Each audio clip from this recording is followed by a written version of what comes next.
Hello दोस्तों, कैसे हो आप लोग। आपका स्वागत है मेरे इस यूट्यूब चैनल पर। तो मैंने अपनी पिछली वीडियो में बताया था कि आप जिसके पार्ट 1 के इम्पोर्टेंट डेरिवेशंस जिनके बोर्ड एग्जाम में आने के चांसेस बहुत ज़्यादा हैं, तो आज के इस वीडियो में आपको बताने वाला हूँ पार्ट 2 के इम्पोर्टेंट डेरिवेशंस जो कि आपके ज़्यादा चांसेस एग्जाम में आने के।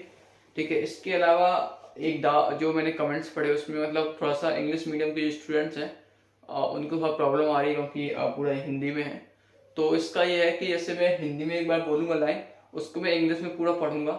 तो आप क्या करिए कि जो नोट्स हो आपकी कॉपी के, आप जिससे ही पढ़ रहे हो तो उसको आप साथ में लेके बैठिए, और जैसे ही मैं इंग्लिश में वो लाइन बोलूँ तो आप उस वीडियो को पॉज करके उसको अपने नोट्स में ढूंढ लीजिए उस चैप्टर में। ठीक है, और अगर जैसे मान लो नहीं समझ में आ रहा तो एक बार फिर से वीडियो को फिर से चला के देख लीजिए। फिर भी अगर मान लो कोई डाउट आ रहा है डेरिवेशन रिलेटेड तो आप कमेंट कर दीजिए कि पार्टिकुलर नंबर की 5वें नंबर का वो नहीं आया क्लियर समझ में कौन सा डेरिवेशन है, तो मैं मतलब बाद में सॉल्व कर दूंगा। ठीक है, तो स्टार्ट करते हैं वीडियो को। तो अगर मैं पार्ट 2 में देखूं जो आपका लाइट से स्टार्ट होता है, प्रकाश से, तो सबसे पहले है आपका जो इम्पोर्टेंट डेरिवेशन वो है अपवर्तनांक और क्रांतिक कोण में संबंध। इंग्लिश में अगर मैं बोलूं तो refractive index and critical angle में रिलेशन, जिसमें आपका जो n बराबर 1/sin c, जो आप ये प्रूव करते हो 3-4 लाइन का डेरिवेशन है, छोटा सा है। ठीक है, तो ये वाला आपका ये डेरिवेशन है। ठीक है, इसमें अगर आप क्वेश्चन किस टाइप का आएगा तो क्वेश्चन इस तरीके से पूछ सकता है कि क्रांतिक कोण किसे कहते हैं। ठीक है, और अपवर्तनांक को क्रांतिक कोण में संबंध लिखिए। इंग्लिश में बोलूँ तो क्रिटिकल एंगल किसे कहते हैं। ठीक है, what is the critical angle and find the relation between refractive index and critical angle. Okay, ये आपका जो है जो पहला चैप्टर है 13 चैप्टर, उसमें आपको मिल जाएगा। इसके बाद अगर अगला मैं बात करूं तो वो है अवतल और उत्तल गोलीय पृष्ठ के लिए अपवर्तन का सूत्र। इसमें अगर आप देखेंगे तो दो डेरिवेशन है, अवतल के लिए और उत्तल के लिए। ठीक है, इंग्लिश में अगर मैं बोलूं तो the formula of refraction for the reflection and refraction spherical surface। Okay, तो ये वाला जो है ये अगर आप देखेंगे तो इसमें दो टाइप के हैं, एक अवतल के लिए एक उत्तल के लिए। तो दोनों में डिफरेंस मतलब ज्यादा नहीं है, सिर्फ डायग्राम में डिफरेंस होगा और डेरिवेशन में थोड़ी मोड़ी मतलब बहुत माइनर चेंजेस होंगे। प्रोसेस दोनों की सेम है। ठीक है, तो आप मतलब देख लीजिएगा, दोनों को कोई भी आ सकता है, दोनों लगभग एक जैसे हैं। ठीक है, इसमें मतलब ये वाला फॉर्मूला है n/v - 1/u = n - 1/r। ये वाला जो जिसमें फॉर्मूला डिराइव होता है वो वाला ये वाला डेरिवेशन है। ठीक है, इसके बाद अगर मैं अगला डेरिवेशन की बात करूं तो वो है आपका लेंस की फोकस दूरी के लिए सूत्र। इंग्लिश में अगर मैं बोलूं तो formula for the focus length of lens. ठीक है, जिसमें आपका ये वाला फॉर्मूला है 1/f बराबर n - 1 in the bracket 1/r1 - 1/r2। ये वाला डेरिवेशन जिसमें डिराइव होता है। ठीक है, तो ये वाला जो है लेंस वाले चैप्टर में आपको मिल जाएगा। इसमें मतलब अगर आप नॉर्मली देखेंगे तो इसमें जो ये फॉर्मूला आपका डिराइव हुआ है ना, इसी फॉर्मूले का यूज करके ये मतलब बना है। ये वाला जो है आपका वो बना है, क्योंकि एक लेंस होता है उसमें दो पृष्ठ होते हैं। ठीक है, एक लेंस में दो स्फेरिकल सरफेस होते हैं, उन दोनों को मिलाकर लेंस बनता है, दोनों पृष्ठों को गोलीय। ठीक है, तो इसका आप 2 बार यूज करके उनको मतलब 2 बार यूज करके आप जो है आप इसका आप ये वाला डिराइव मतलब ये वाला फॉर्मूला आपको मिल जाएगा। ठीक है, इसके बाद अगर मैं प्रिज्म वाले चैप्टर की बात करूं तो उसमें जो इम्पोर्टेंट डेरिवेशन है वो है प्रिज्म के पदार्थ के अपवर्तनांक के लिए सूत्र। ठीक है, इंग्लिश में अगर मैं बोलूं तो the formula for the refractive index of the prism. ठीक है, इसमें मतलब आपको एक कंडीशन भी दे सकती है कि मतलब वो लिख के दे दे कि पतले प्रिज्म के लिए। ठीक है, तो इसमें मतलब ज्यादा डिफरेंस नहीं है, पतला थिन लेंस के लिए, तो थिन प्रिज्म के लिए। तो इसमें मतलब नॉर्मली क्या है कि जैसे n बराबर sin i upon sin r होता है ना, अपवर्तनांक रिफ्रैक्टिव इंडेक्स। तो उसमें sin i = i हो जाएगा, sin r = r हो जाएगा, मतलब वो एंगल ही हो जाएगा सीधी उसकी वैल्यू। पतले में सिर्फ इतना डिफरेंस होता है, तो आप एक बार कंडीशन दोनों देख लीजिएगा। ठीक है, इसके बाद अगला अगर मैं बात करूं जो आपका जो है उससे है माइक्रोस्कोप एंड टेलीस्कोप से रिलेटेड, सूक्ष्मदर्शी और दूरदर्शी से रिलेटेड, यौगिक जिसको हम संयुक्त भी बोलते हैं, और खगोलीय दूरदर्शी के लिए आवर्धन क्षमता का सूत्र। इंग्लिश में अगर मैं बोलूं formula for the magnifying power for the compound microscope and astronomical telescope. ठीक है, इसमें भी आप देखेंगे तो दो डेरिवेशन है। ठीक है, बेसिकली अगर आप देखेंगे क्वेश्चन किस टाइप का आएगा तो ऐसे आएगा कि आपका यौगिक ऐसे दो टाइप से आ सकता है। यौगिक सूक्ष्मदर्शी की आवर्धन क्षमता का सूत्र लिखिए, उसके लिए मतलब व्यंजक लिखिए, ड्राइव कीजिए, यानी स्पेसिफाई आपका आवर्धन क्षमता के लिए आ सकता है। या इस टाइप का आ सकता है कि पूरा मतलब जिसमें आपको रचना भी लिखनी है, चित्र भी बना मतलब रचना लिखनी है, पूरा मतलब थ्योरिकल टाइप से आ जाएगा। यौगिक सूक्ष्मदर्शी की व्याख्या कीजिए पूरा आपका 5 नंबर में, ठीक है। तो उसमें भी बेसिकली आवर्धन क्षमता के लिए निकालना पड़ता है, ठीक है। तो दो टाइप से क्वेश्चन आ सकता है और इसमें भी 2 पार्ट है, यौगिक और खगोलीय। अगर आप देखेंगे और इसमें डायग्राम चेंज है और थोड़ा सा मतलब फॉर्मूला वगैरह डिफरेंस है, माइनर चेंजेस है, बाकी दोनों के स्टेप सेम टू सेम है। एम बराबर बीटा अपन अल्फा करके वो आप निकालते हैं, ठीक है।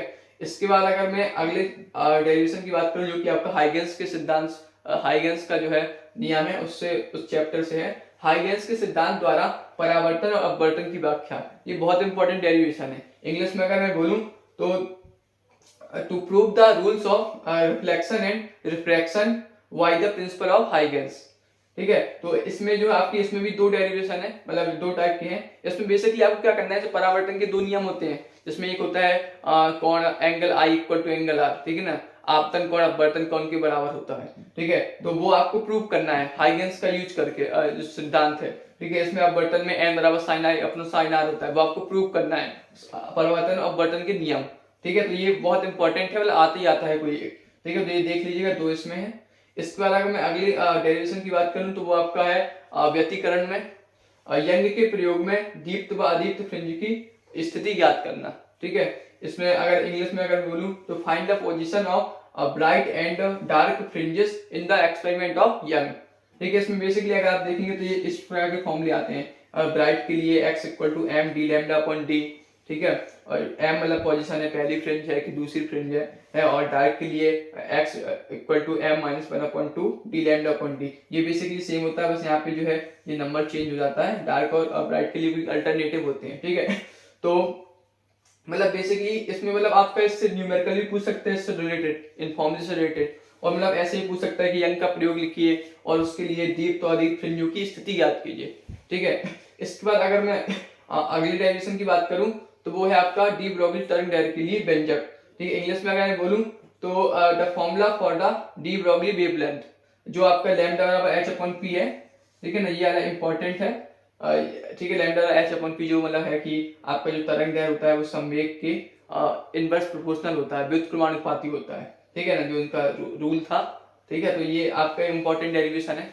तो इस तरीके से अगर आप देखेंगे तो सेकंड पार्ट में अब फर्स्ट पार्ट के कंपेयर में उतनी ज्यादा डेरिवेशन नहीं है, मतलब 8वें डेरिवेशन है। इसका रीजन ये है कि अगर आप देखेंगे पीछे वाले जो चैप्टर्स हैं, जैसे आपका न्यूक्लियर नाभिकीय ऊर्जा वाला है, न्यूक्लियर एनर्जी, अर्धचालक है, सेमीकंडक्टर, लॉजिक गेट वगैरह, इनमें ज्यादा थ्योरी है और डायग्राम है, ठीक है। इनमें डेरिवेशन है ही नहीं मतलब एक भी, ठीक है। तो इनसे ज्यादा थ्योरिकल क्वेश्चन पूछेंगे। आपकी जो डेरिवेशन है मतलब वो लेंस वाले प्रिज्म वाले पार्ट में है, ठीक है। और इसमें इसके अलावा हाइगेंस वाले मतलब लाइट वाले जो प्रकाश वाले चैप्टर्स हैं उनमें ज्यादा है, ठीक है, पार्ट 2 में। बाकी लास्ट वाले में पोर्शन में आपका जो है ज्यादा डेरिवेशन नहीं है, उसमें ज्यादा थ्योरिकल क्वेश्चन पूछेंगे, ठीक है। तो अगर आप समराइज करें तो पार्ट 1 में ज्यादातर डेरिवेशन है, पार्ट 2 में प्रकाश वाले में डेरिवेशन है, और कुछ हाइगेंस के सिद्धांत व्यतिकरण वाले में, ठीक है, और इसके बाद नहीं है। इसके अलावा अगर जैसे मैं बात करूं तो इनमें कौन कौन से ज्यादा इंपॉर्टेंट है, ठीक है, जो इनके आने के चांसेस बहुत ज्यादा है। तो एक आपका ये वाला है प्रिज्म पदार्थ के लिए अपवर्तनांक, ठीक है, वेरी इंपॉर्टेंट, जिसमें आपका जो प्रूव होता है एन बराबर साइन, ठीक है। ये वाला आपका जो प्रूव करते हो लास्ट में, एन बराबर sine A plus del M by 2 upon sine A by 2, ठीक है। और पतले प्रिज्म में क्या हो जाता है कि ये आपका जो a plus del M by 2 के इक्वल हो जाता है, a बाई 2 के इक्वल होता है, उसको भी सॉल्व करके फिर आप del M equal to 2n minus 1 into A, ठीक है, जो आप ये प्रूव करते। तो ये वाला बहुत इंपॉर्टेंट है, मतलब बहुत पूछा जाता है। इसके अलावा जो ये वाला है हाइगेंस के सिद्धांत द्वारा परावर्तन और अपवर्तन की व्याख्या, इनमें से मतलब आपका आएगा ही क्वेश्चन। 7 सेट होते हैं तो किसी न किसी सेट में ये 2-3 बार पूछा ही जाएगा, बहुत इंपॉर्टेंट ये आपका जो है क्वेश्चन है, परावर्तन अपवर्तन की व्याख्या एक कोई आती है, ठीक है। इसके अलावा और कौन सा इंपॉर्टेंट है, तो आपका जो आवर्धन क्षमता वाला है ये वाला बहुत इंपॉर्टेंट है, ठीक है। इसमें मतलब जैसे मैंने बताया 2 टाइप से क्वेश्चन पूछ सकता है, इसलिए आपके लिए मतलब आवर्धन क्षमता का सूत्र पूछ सकता है, या पूरा मतलब थ्योरिकल पूरा व्याख्या करने के लिए रचना वगैरह सब लिखना है, उस तरीके से 5 नंबर में पूछ सकता है। तो ये 3 आपके डेरिवेशन बहुत इंपॉर्टेंट है। इसके अलावा मतलब आप चाहे तो ये वाला भी इंपॉर्टेंट है, मतलब लेंस की फोकस दूरी का, ठीक है, ये वाला भी पूछता है ज़्यादातर, इनमें से कोई एक आता है मतलब। ठीक है, तो ये आपके इंपॉर्टेंट मोस्ट इंपॉर्टेंट डेरिवेशंस हैं। ठीक है, इसके अलावा जैसे जो भी इन डेरिवेशंस को मैं मतलब आने वाली वीडियो में प्रूव भी कराऊंगा, ठीक है, सॉल्व भी कराऊंगा, तो जो भी डाउट होगा वो मैं क्लियर कर दूंगा। ठीक है, इसके अलावा जैसे वो थ्योरिकल पोर्शन है, थ्योरिकल टॉपिक्स हैं, जैसे आपके इस पार्ट में जैसे नाभिक की एनर्जी से रिलेटेड है, अर्धचालक है तो उसमें पीएन सन्नी डायोड है, ठीक है, और ट्रांजिस्टर वगैरह है। इसके अलावा जैसे व्यतिकरण है, विवर्तन है, हाइगेंस का सिद्धांत है, ठीक है, जो थ्योरिकल क्वेश्चन नाभिक की एनर्जी है, ठीक है, हाइड्रोजन बम वगैरह है, उसकी जो श्रृंखलाएं वगैरह हैं, ठीक है, इससे रिलेटेड जो भी ये थ्योरिकल इंपॉर्टेंट थ्योरिकल टॉपिक्स हैं, ठीक है, जिनमें डेफिनेशन वगैरह लिखनी है, बहुत सारा लिखना है, ठीक है, तो वो कौन कौन से इंपॉर्टेंट टॉपिक्स हैं उनकी वीडियो भी मैं जल्द अपलोड करूंगा, पार्ट 2 के लिए भी और पार्ट 1 के लिए भी। ठीक है, इसके अलावा जैसे केमिस्ट्री हुआ, मैथ हुआ, उनमें जो जो इंपॉर्टेंट टॉपिक्स हैं, इंपॉर्टेंट चैप्टर्स हैं, इंपॉर्टेंट न्यूमेरिकल्स हैं, और फिजिक्स में इंपॉर्टेंट न्यूमेरिकल्स हैं, उनकी वीडियो भी डाल दूंगा। और इसके अलावा जैसे केमिस्ट्री में कौन कौन सी इंपॉर्टेंट रिएक्शन है, उन सब की वीडियो भी जल्द से जल्द अपलोड करूंगा, तो जुड़े रहिए। और अगर ये वीडियो पसंद आए तो लाइक कीजिए। अगर कोई भी डाउट हो, मतलब कोई डेरिवेशन समझ में नहीं आया ये वाला कौन सा है, तो आप कमेंट कर दीजिए, ठीक है, मैं रिप्लाई कर दूंगा। इसके अलावा दोस्तों के साथ शेयर कीजिए। Thank you very much.